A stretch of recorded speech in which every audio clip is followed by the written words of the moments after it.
Hi Virgo, welcome to your March 2022 reading. I hope you're all doing well. As I have been doing recently, I'm going to pull out 2 cards for each week of March, and we're going to try to see what's going to be happening for you. That being said, I do think that I might do mid-month readings for everybody. Just let me know in the comments down below, and your good feedback really helps me. So if it's something that is interesting to you, please let me know. Okay, so as always, I'm gonna hold off on talking about what exactly I see up until I actually, cards really want to talk today. Up until I actually get to the 4 card, sorry. Is that 4? No, the 8 cards for each week. So here, hope everything looks good on camera. I've been rearranging everything for all my readings because I just did not like the way that things sat, and that makes me kind of sad because I hope I can do it well for Virgo because you guys are Virgos. So see, I already can tell that I'm everything looks a lot neater in the viewfinder as compared to the other readings. So interesting. Okay, cool.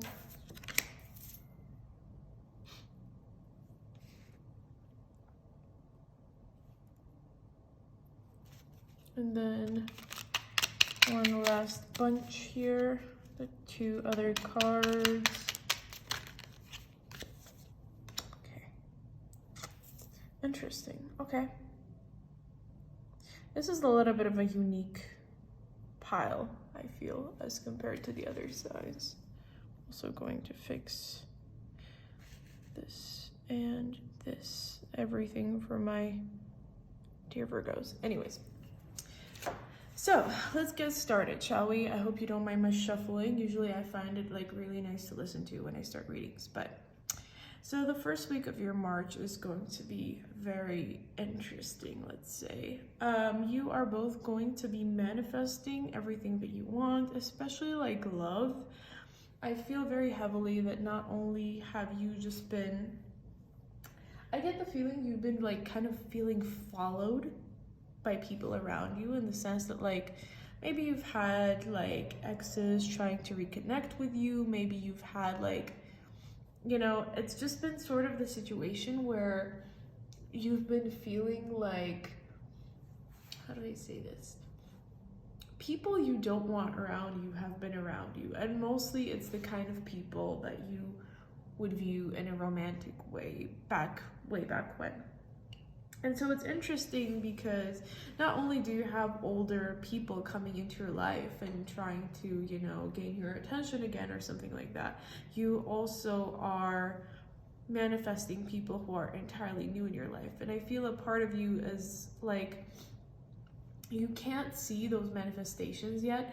And so a part of you is just damn, maybe I should get back together with these old people who caused me these old wounds, or maybe that's the way that I should go about it. And I'm here to tell you that you are just not seeing all the options, and all the options that are coming towards you are just incredibly interesting, and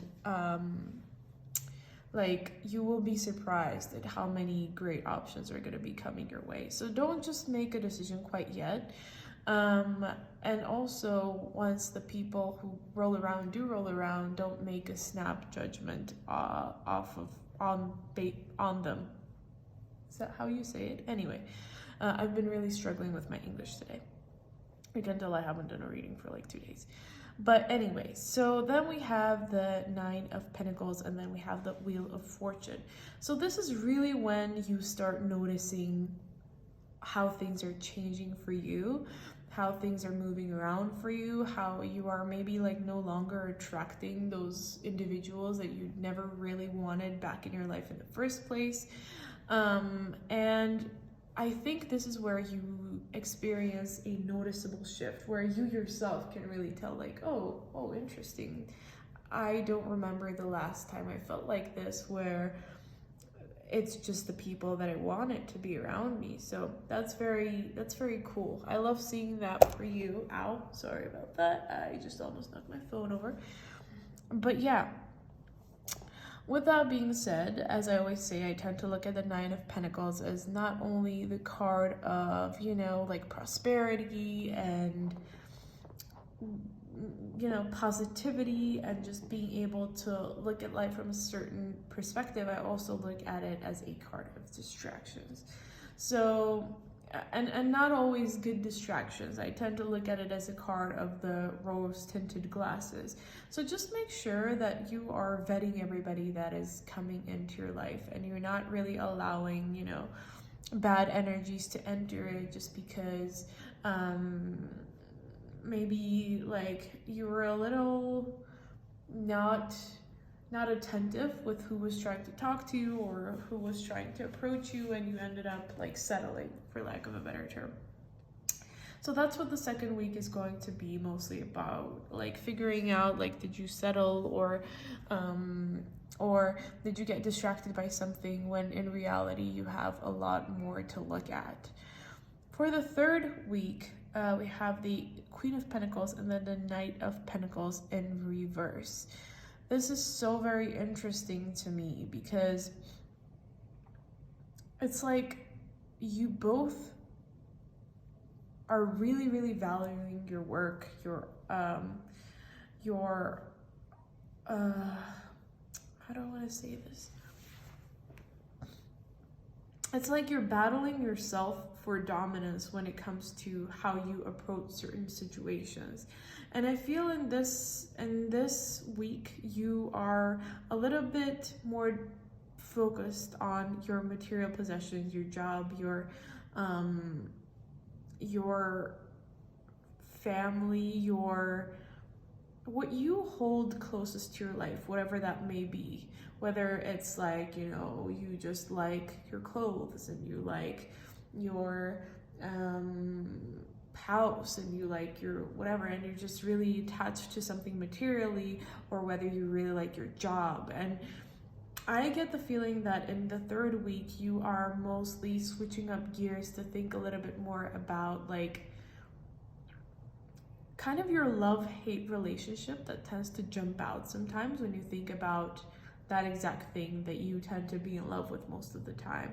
So if it's a job, like you're just like, oh man, but now that I really think about it, like, do I even like this job? And do I even like waking up so early in the morning? Am I looking for something that won't make me wake up so early in the morning? And it's really interesting because the overwhelming energy is the positivity towards that certain thing. And the energy that is like kind of more muted and just only comes out sometimes is the more like, I don't want to say negative, but I think you know what I mean, like the more objective part of yourself that comes out when you start analyzing the situation. And so I would recommend for the third week to be really cautious about like what kind of little intrusive thoughts you let creep into your head when it comes to like whether this is a job or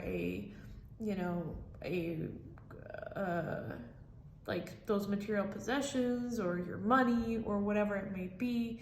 You love it, you hate it. Just remember that most of the time you are like handling the situation pretty well, and nothing is ever perfect, which, now that I'm saying it, of course, that's kind of the double facing coin of a Virgo reading. Either everything is pretty good actually, or like you want everything to be absolutely perfect. Just know that the universe is saying that nothing is going to be absolutely perfect. However, things are going to be as good as they can possibly be, especially in the third week. You'll start to realize that. The fourth week is very interesting because things come apart at the seams a little. I'm not saying this in a bad way, but I'm seeing that in some shape or form, you are going to have to face your fears. This is I would get some clarifiers to elaborate on this, but all I can really say right now is that there will be a certain energy of trying to figure out your way around your energy, trying to figure out your way around your mind, because once you enter this energy, it's really hard to come out of it. And I feel that's mostly what these cards are about. Just like you trying to figure out, like, how do I get out of here? Like, I don't want to look at life like this. I don't want to look at life like something that is not perfect and I need to perfect it. So a part of you is trying to analyze the situation, and maybe even the real disruptor, the real creator of the tower situation is you yourself, because you want to be in the situation where you always look at things like this, as life as something that is giving, where you give and take, where you look at it as your own creation. You look at your job, your hobbies, your material possessions as something that is shaped by you. So I get the heavy impression that that disruption in the 4th week, that big change, that big facing your fears moment is happening because you are making it happen. And honestly, I love seeing stuff like that inside cards, because sometimes we just don't take a moment to truly analyze our situation, and I think sometimes that ends up being for the worse. So I love seeing this energy for you, Virgo, to be entirely honest.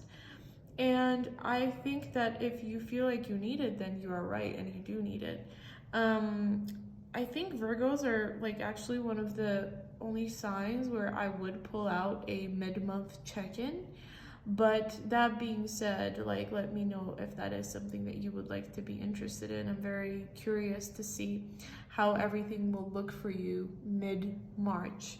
I hope this was useful, and please remember to like, subscribe, and comment if you would like more content like this. Thank you so much for watching, and I'll see you soon. Bye.